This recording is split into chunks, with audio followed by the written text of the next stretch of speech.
There are a lot of things I have in mind, but to keep this video concise, we will just review the top 3 on my list. The first thing that piqued my interest was this sentence from Toyota. The TRD Pro is lifted and 3 inches wider, and 3 inches wider. Being lifted is nice, but being 3 inches wider is a whole new game. For serious off-roaders, suspension travel is where the money's at. In an independent front suspension, the range of travel is ultimately limited by the angles of all components. Doing a suspension lift, you gain ground clearance, but not really suspension travel. So to actually expand the limits themselves, we have to make the control arms longer.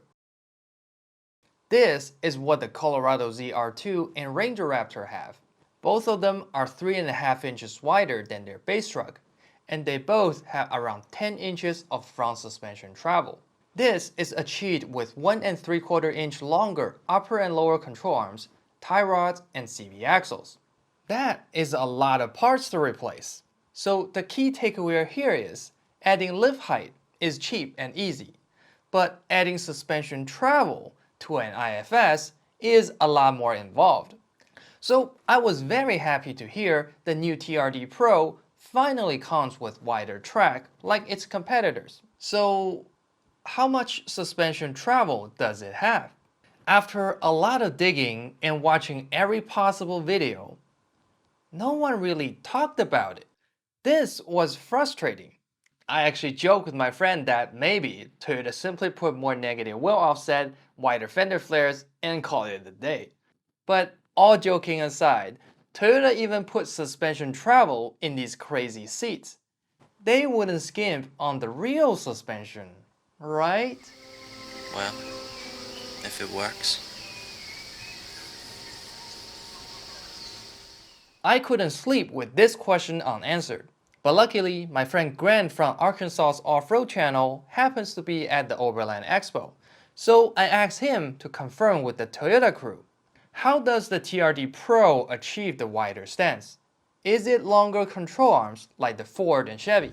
Alright, so I just talked with Toyota, and the Trail Hunter and the Pro are 3 inches wider than the pre-runner version. So the lower control arms are the exact same. The only difference is the wheel offset and the fender flares. So these fender flares are about that wide.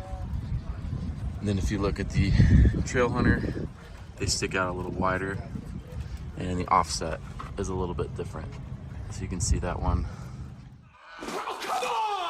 So I asked him if Toyota can share suspension travel numbers for the 4th Gen TRD Pro.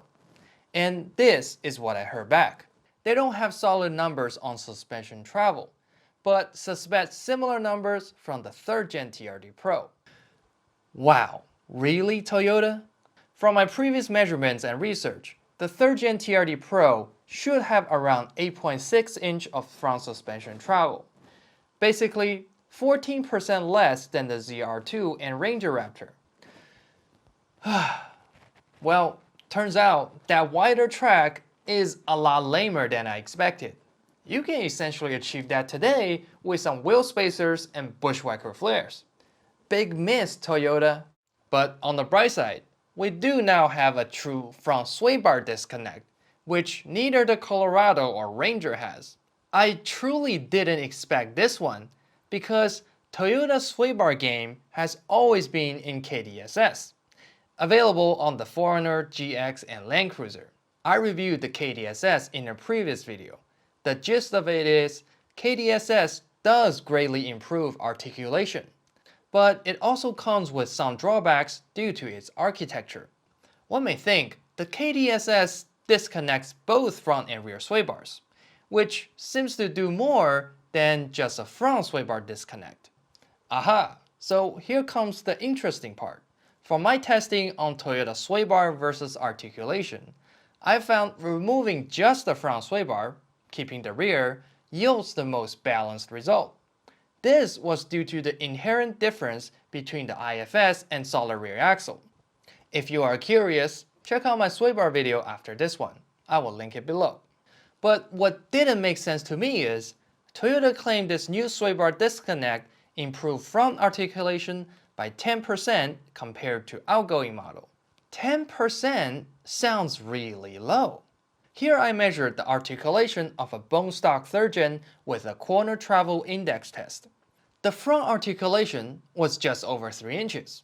So if the new disconnect only gives us a 10% increase, that's still less than 4 inches of articulation, which is miserable. But in my testing with the stock FJ, after removing just the front sway bar, the front articulation went from 3.7 inches to 6.5, a whopping 76% increase. I would expect a similar improvement on the Tacoma. So my best guess is Toyota's articulation numbers come from a ramp travel index test, where a lot of vehicle weight was transferred to the rear suspension. So the IFS didn't flex much anyway, before and after. Regardless, with that 10% number, I feel Toyota is underselling that front sway bar disconnect. I believe it is a much bigger deal in real off-roading. You may say, what's the big deal? Can't you simply buy aftermarket disconnects for the current 3rd gen? Not really. The challenge with the current platform is that the sway bar is mounted in front of the suspension and the end links are connected to the steering knuckles. There are a lot of space constraints in this layout. You can see the bar itself has so many bends just to fit in. The closest sway bar solution today is sliding end links, but they inherently cannot achieve full articulation because it has to catch the sway bar before it runs into other components. So many people today simply remove the sway bar altogether, and they just deal with the body roll. Yes, you can get used to it, but it is still much more risky, especially during an emergency maneuver. On the new Tacoma, the sway bar is moved behind the front suspension, and that mitigates all the space constraint. Toyota can now mount an actuator in the middle, which is pretty much the same layout as the Ford Bronco. The end links now connects to the lower control arms instead of the spindle, which means if you actually get longer control arms, the thing Toyota failed to include, you can still keep the disconnectable front sway bar, whereas today you automatically lose the front sway bar with a long travel kit. In my opinion, the new front sway bar, not just the disconnect, but the entire architecture is indeed game-changing. It deserves even more credit than it has received thus far. However, the 3rd feature on my list is another big miss. And this one may be a little controversial. But if you like my take on the new Tacoma thus far, I will really appreciate it if you check out my website tinkerdesign.com for products I design. I made this unique shift knob that you can customize with any small Velcro patch. There is a model for just about all Toyota and Lexus 4x4. It has vehicle-specific fitment and clips onto your factory shift boot. So it provides a clean OE level finish. With your support growing this channel, I hope one day I can also be invited to one of Toyota's new vehicle launch. It'll be really cool to review the new 6th Gen 4Runner. Okay, let's talk more about Tacoma. If we look at the progression of other TNGA-F platform trucks, both Tundra and Sequoia went from no locker to having a rear locker. The Land Cruiser went from no locker to having front and rear. The Tacoma has had a rear locker since the 1st generation. I have it on mine. So I was very certain that Toyota will finally put a front locker on the 4th gen. After all, both the ZR2 and Ranger Raptor have it. But it didn't happen. I know, many of you have doubts about a front locker on IFS. Would an 8-track, crowd control, multi-terrain select be almost as good, if not better? And wouldn't a front locker break your CV axles like popping toothpicks? No. As someone who actually uses a front locker, I can show you with math and physics why a front locker, given you already have the rear, is irreplaceable with traction control. and why it is not dangerous like the internet rumors it to be. I will make a separate video specifically for this topic. So make sure you're subscribed so you don't miss that one coming. I have also heard many Toyota fans love using the following argument.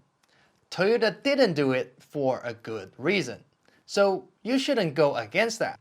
Well, let's hear what Chief Engineer Sheldon Brown said. That works like a pseudo front locker, right? And so it's easy for folks to change out their front locker, very difficult for a stabby disconnect. So we said that's our priority. We want to spend our money there. We said that's our priority. We want to spend our money there. We can use the multi-terrain select to break that front. Not sure what your take is, but it sounded to me like they didn't have enough development resource. Sheldon wasn't against a front locker. He said you can easily get one aftermarket. They just have to prioritize one project to spend the money on. Between sway bar disconnect and the front locker, yes, I'm glad they choose the sway bar. But if we take a step back, is there any other feature on the 4th gen they could have dropped to include the front locker instead? I'm thinking something that would took a tons of development but doesn't really improve off-road performance. Yes, I'm thinking the isodynamic seats. Man, these come standard on TRD Pro? I wonder how much a Pro's gonna cost. Nice car. What's the retail on one of those? More than you can afford, pal. Undeniably, these seats are marvelous engineering and will enhance comfort. It has both the vertical and lateral shock absorber system that has a very fast responsive 1.5-inch travel. 1.5-inch travel. Oh, here is that 1.5-inch missing suspension travel. They took it from the truck and put it under the butt. So here is how I look at it. Let's say the TRD Pro is a premium cupcake. The base Tacoma is the cake itself. Then long travel suspension, front locker, and other performance stuff are icing on top. And only then we bring in the cherry, which is the fancy stuff like those seats. But in this case, we didn't get the icing. We got cherry on cake. I don't know about you, but I will much prefer this over that. So my best guess is Toyota is aiming for something really eye-catching for the mainstream media. Having long suspension and a front locker only puts the Tacoma on par with the competition. So Toyota needs something different, something unprecedented to shock the industry. Unfortunately, they had to sacrifice R&D somewhere else. I hope I'm wrong about these seats, but they look like more than I can afford anyway. Overall, I do like the new Taco, but it is not a home run for enthusiasts like myself. Toyota skipped a few important things, but that's because most consumers and journalists don't understand their significance. So instead, we got eye-catching stuff like the isodynamic seats and that Trail Hunter sports bar. My goal for this channel is to increase the technical mindset in the 4x4 community. As more of us understand what's actually important, car makers will eventually give us more legit cars. If you'd like to see more reviews on the 4th gen Tacoma, let me know in the comments below. I have a lot more to say. Thank you for watching. I will see you in the next one.